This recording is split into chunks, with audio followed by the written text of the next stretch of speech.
All right, what's happening, everybody? Welcome back to another episode of the Modus RX audio experience. And today we are coming in hot talking about back pain and specifically why your back pain is not improving or why you've gotten back pain again for a second or third or fourth or hopefully not beyond that at a minimum. So, and really, I'm gonna talk about back pain because that's going to be the kickoff of our topic for the month, but really this can apply to any type of pain, physical and potentially even mental or otherwise. So, hope everybody's doing well.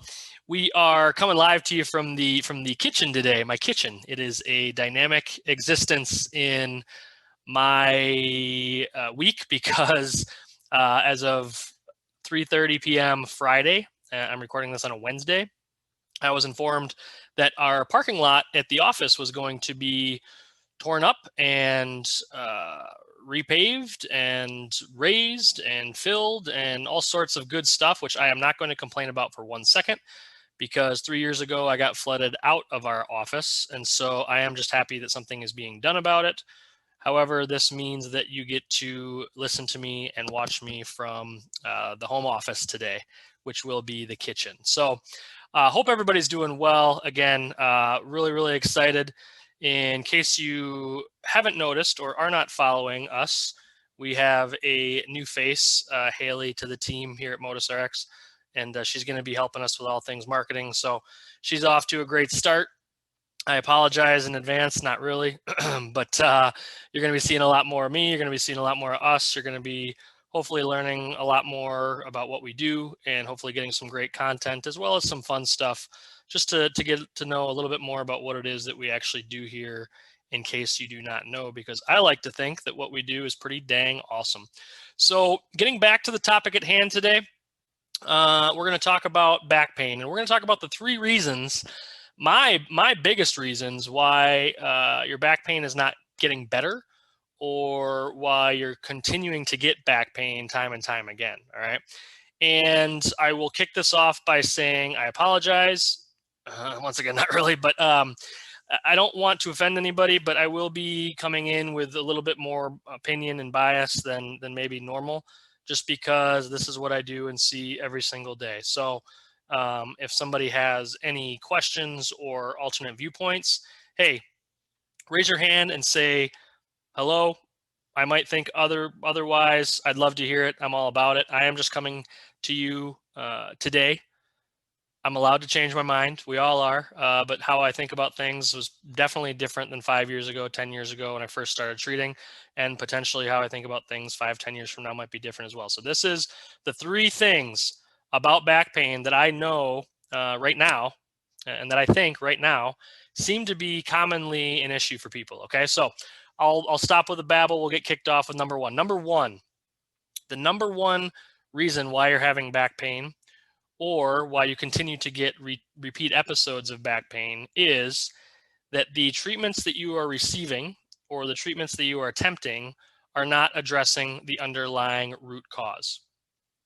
I will repeat this. And if you have a pen and paper or a notepad on your phone or whatever handy, I do recommend writing these down and thinking about them. They're not going to be earth-shattering, drastically sexy things, but once you hopefully stop and think about them a little bit, they are going to be very, very impactful for you.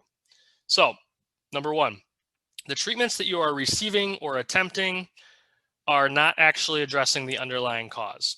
And I'm going to start this first topic by going over the idea of second order consequence. And so the best analogy that I have for you is a lot of us, when we are addressing our pain, our back pain, we are addressing the second order consequence.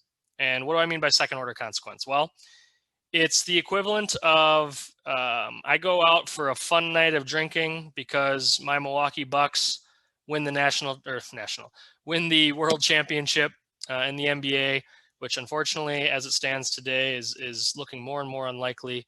But let's just say that happens, and I go out and I have a little bit of fun with my buddies, with my wife, with whoever has been watching our poor Bucks struggle for as long as we can remember, and I have a little too much fun. So I wake up the next morning and I have a little bit of a headache, feel a little bit dizzy, just not feeling like I normally would maybe. And what do? I go and I reach for the ibuprofen. I go and reach for that big glass of water. I go and reach for whatever is going to help me get over that headache, that hangover, that whatever we want to call it. Well, that hangover, that headache, that is the second order consequence of what happened the night before, right? Had a little bit of fun. Probably chose to do some things that maybe I wouldn't normally otherwise because I was having such a great time celebrating the Milwaukee Bucks. And the second order consequence is that tomorrow I'm going to wake up with a headache and dizzy and all sorts of stuff. And maybe someday I'll learn my lesson.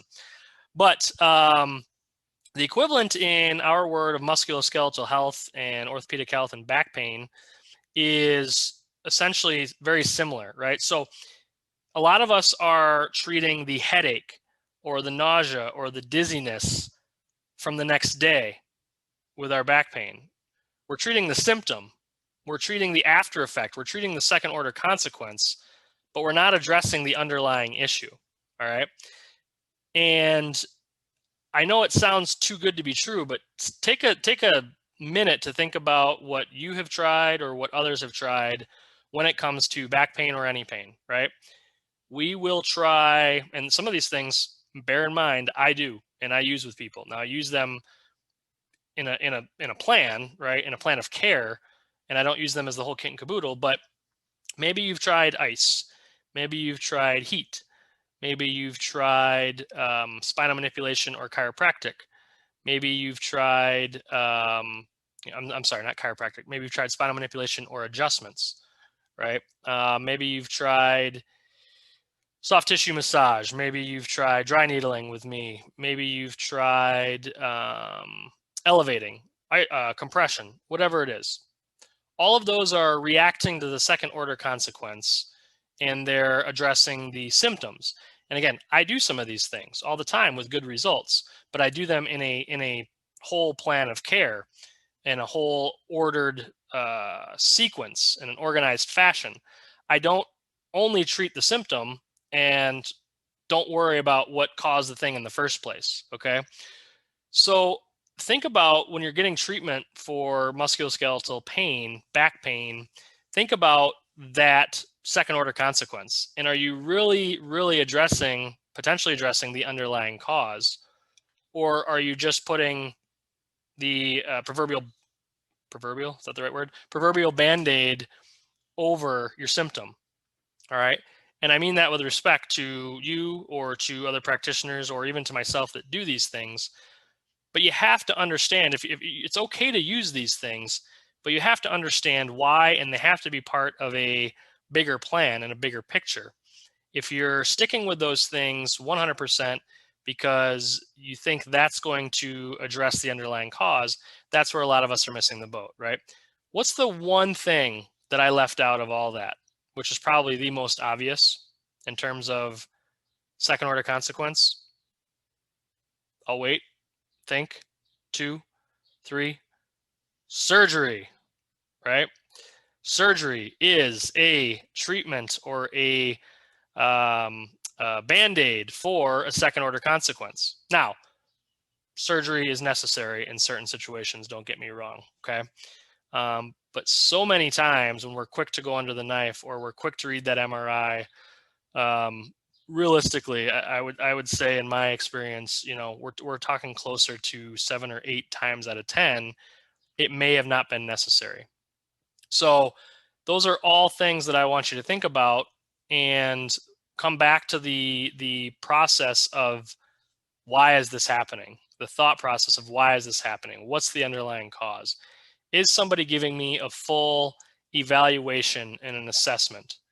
And I don't need to go into all the boring details, but is somebody listening to me?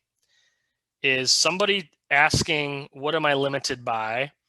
What are my triggering factors? What makes it feel better? What have you tried for it?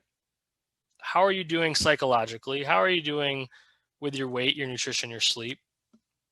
And they're giving you a rock solid, at a bare minimum, musculoskeletal evaluation There's a lot of other things to test, but a very rock solid full body musculoskeletal evaluation to try to figure out why, then I can't sit here and say that that individual has done everything that they possibly can or controlled everything that they can control for their current or repeat episode of pain. Okay. So getting treatments that do not address the underlying cause and only getting those treatments and only relying on those, um, that is probably the number one treatment that people are having back pain or getting repeat episodes of back pain. And bear in mind, the reason I say it's one of the reasons for getting back pain, if it's your first time, um, a lot of the people that are getting back pain are not doing the things that would prevent or reduce the likelihood of back pain. So that's what I'm talking about, is not doing some of the things that you could be doing exercise wise. And I'm not going to go into the whole spiel, because there's plenty of things that I could be doing better myself. But that's part of it, is that there are things you can do proactively to address it and try to address the underlying cause of why you're getting back pain in the first place. So questions on that, make sure you reach out and let me know more about your experience in some of these ways. Or if you think that I'm full of, then certainly feel free to reach out and let me know as well. I'd love to hear from you. Okay. So reason number 2. All right. This is probably another one that's going to be hard to hear, and I apologize if you're upset by it. But you and I and whoever has back pain or pain frustrations, you are not seeing the whole process through. All right. So there's a couple different examples. There's actually 2 different examples, primary examples of when you have an issue, we're not seeing the process through. So let's say you actually do problem number 1 and you try to address the underlying cause. Okay. And you have a good plan, you have a good feeling for what's going on with whoever it is you're working with, and you have a good plan in place. Well, the second problem that I typically see is that people either expect way too much, way too soon, right? So they want to be better in 1 or 2 sessions or 1 or 2 days or 1 or 2 efforts at something. But unfortunately, they don't have the patience or the consistency or determination to see the thing all the way through and have the faith to see over the top of it. So they give up early, right? They give up really quick. And that's just human behavior 101. We want things now. If it doesn't happen, we lose faith. If it isn't easy, or it doesn't happen like we want, we don't have our expectations managed or aligned properly, then we are very, very quick to pull the plug and say, I'm done with this. I'll get into number 3, and this will lead to the third problem, because what we have to address, which if you can hang on with me and have the time to listen to me and enjoy listening along with me for point 3, we need to give what I'm going to talk about in point 3 enough time to actually happen, right? And so the thing that we need in point 3 that I'm going to talk about, it doesn't happen overnight. I wish it did, but it doesn't. It's not human physiology. So so we need to give it the time. We need to trust the process. We need to have our expectations, and really that boils down to me, the practitioner, whatever the practitioner is you're working with, making sure your expectations are in alignment with what they're recommending, or having that communication be there. Because if you think you're getting better in a lot of these situations, you think you're getting better in a session or 2 or in a week or 2 from something that has likely been taking years, if not decades, to develop. It's just not, unfortunately, I apologize, it's not realistic. So so part 2, that's the first example. Now the other end of the coin, and we see it frequently in our clinic, is you actually get better too quickly. You feel, I should say, let's go back on the clip there, on the audio and the video. You don't get better too quickly. You feel better too quickly. So you have this problem, this frustration, and you go and see somebody, hopefully like me, that is going to do something to put out the fire. They're going to do something to give you some quick wins so that we can build some confidence to get to the higher level things we need to do to make this process stick and see this thing all the way through. But the thing that the person does, or the treatment that the person does, it makes you feel really, really good in a quick amount of time. And so you say, holy smokes, my symptoms are good. I'm feeling good. I don't need to see this buster anymore. I'm out the door and I'm going to run a marathon, right? And then boom, right back with a vengeance. The problem returns. It might return and then some because we didn't address the full underlying issue. We addressed the pain, or we addressed the perception of pain. So making sure that you, again, are seeing the process through. Just because we feel good, our pain is down, it does not mean that we have fully gotten all the way to the bottom of the iceberg. It's just the tip of the iceberg.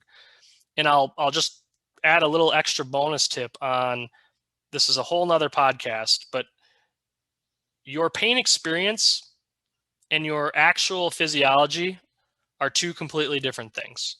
So I know it's going to be challenging to wrap. It's still challenging for me doing this for how long to wrap my head around what you're experiencing pain-wise and what's actually happening physiologically don't always have a direct correlation. You can be a mess physiologically and not have a lot of pain, and you can be pristine physiologically and have a boatload of pain.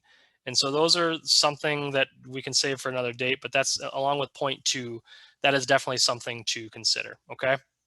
And point 3, so point 2, let me recap. We don't have the patience or the determination or the consistency to see the process through. Make sure you see the process through. If somebody recommends 12 sessions, 18 sessions, 24 sessions, and you trust them and you have a good feeling in your gut that, yes, what they're saying makes sense, see the dang thing through. They're the expert. Dr. Google and Dr. YouTube and all that, they're not. So trust the process as long as you have a good feeling and a good therapeutic alliance with that individual, and trust them to see the process through. People in my clinic know because they pay a pretty penny to work with us, and I have to, we have to produce to get results, and we're doing our dangdest to make sure people are getting those results because we have skin in the game too. They know if we're not making progress, or if we're not progressing each session, or if they come back and we're doing the same thing expecting different results, that conversation is had pretty darn early in the process. So that would be something that, if you feel like somebody's overprescribing and you're coming back 60 times, 60 times, doing the same thing, expecting different results, then that's going to be a problem. All right. And then the third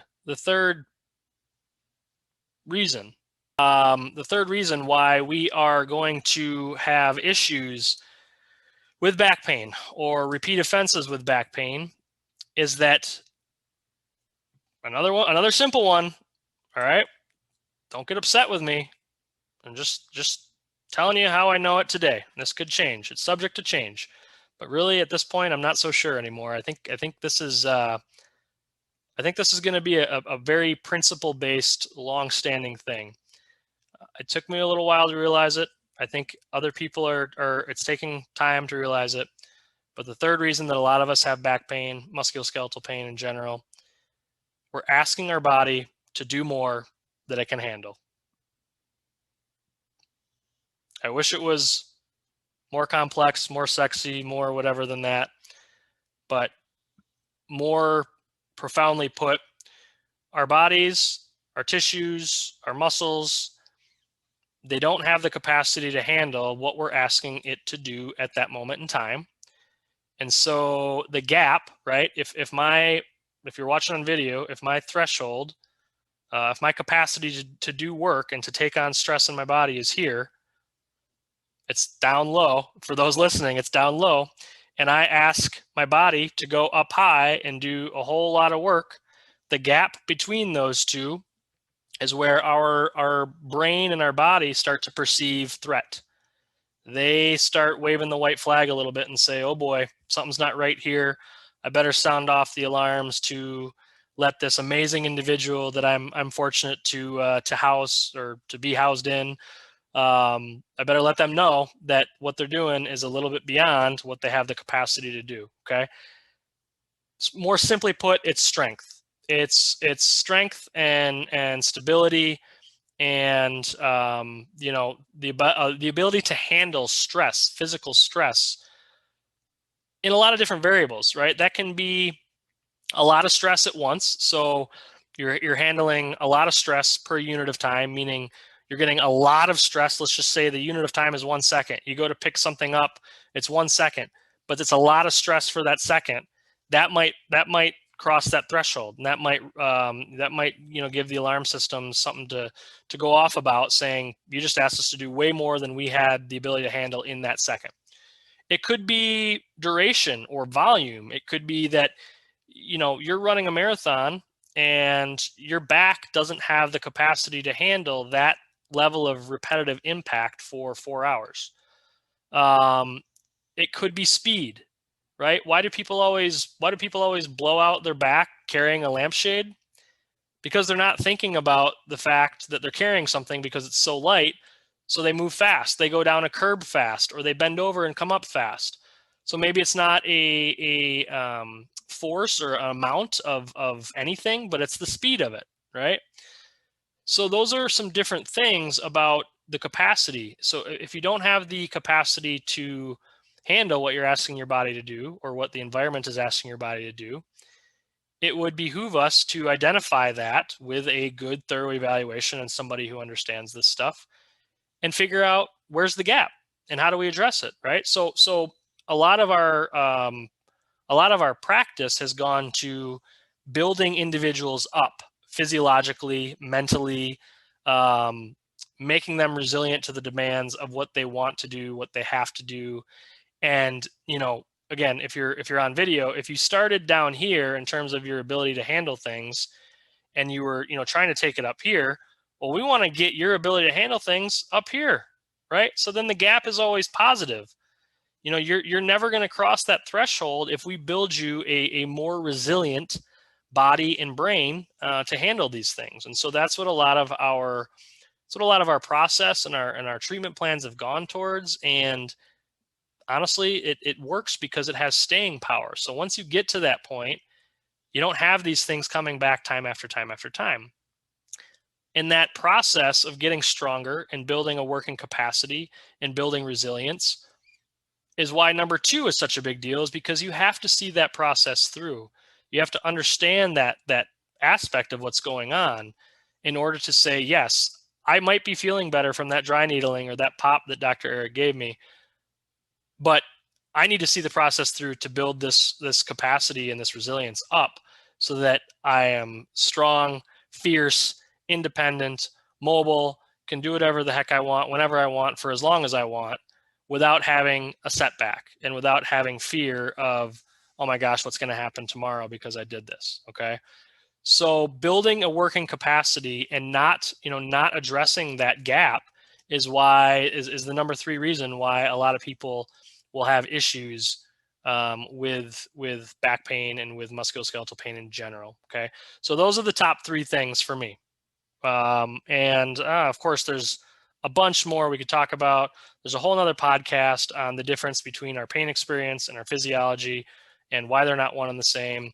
But for the sake of today and going into this month where I really want to start talking about back pain, because it's one of the most common things we treat. It's one of the most common things that we work with. And I think we do it a little bit differently. I think we're in it for the long haul for people, right? The F word, the fix word. We don't fix people in our clinic. We just provide the environment for them to thrive so that they can improve, transform, and become resilient human beings. There's no fixing going on other than maybe with a little bit of perception of the world and how we view things like pain and like exercise and whatnot. So we don't like the F word too much, and we produce a lot of transformations for people, hopefully. So that's it. I better sign out from the kitchen before my 3 knuckleheads run in here and demolish this entire podcast. But hopefully those 3 things stick with you. So number 1, we are treating symptoms, but we're not treating the underlying cause. Or more simply put, the treatments that we're undertaking are only addressing symptoms. They're not addressing the underlying cause. Number two, we don't see the process through, right? Whatever that process is. I'm not sitting here telling you there's exactly one right process, although there's probably something like that that we like to take our people through. But seeing the process through. You're not going to feel better in 1 or 2 days from something that's been taking 1 or 2 years or probably more to develop. Likewise, to address number 3, which is building that working capacity, building that strength, building that resilience, it takes time. So back to number 2, you need to see that process through. And number 3, like I talked about, we can't handle what we're asking our body to do. And somebody's going to probably say, well, what about I can't sit to stand. I can't stand to sit. I can't stand for more than 10 minutes. How can that possibly be? There's a lot of reasons why, but one of the things that I will just say in that instance is we underestimate how quickly we decondition. Meaning if we have pain becomes chronic, our bodies like to shut things down and not use the muscles around the area. Not stress the area, and that short-term compensation, which is good for short-term only, turns into a long-term compensation. We become very deconditioned very, very quickly. I think we underestimate and probably don't realize how quickly our bodies can decondition. So that would be one of many reasons why some of these simple things all of a sudden become so burdensome and so challenging for people. All right. So that is what I got for you today. I hope everybody is enjoying season 2 of the podcast so far. Like I said, Haley's on. We got Becky still rocking at the front desk.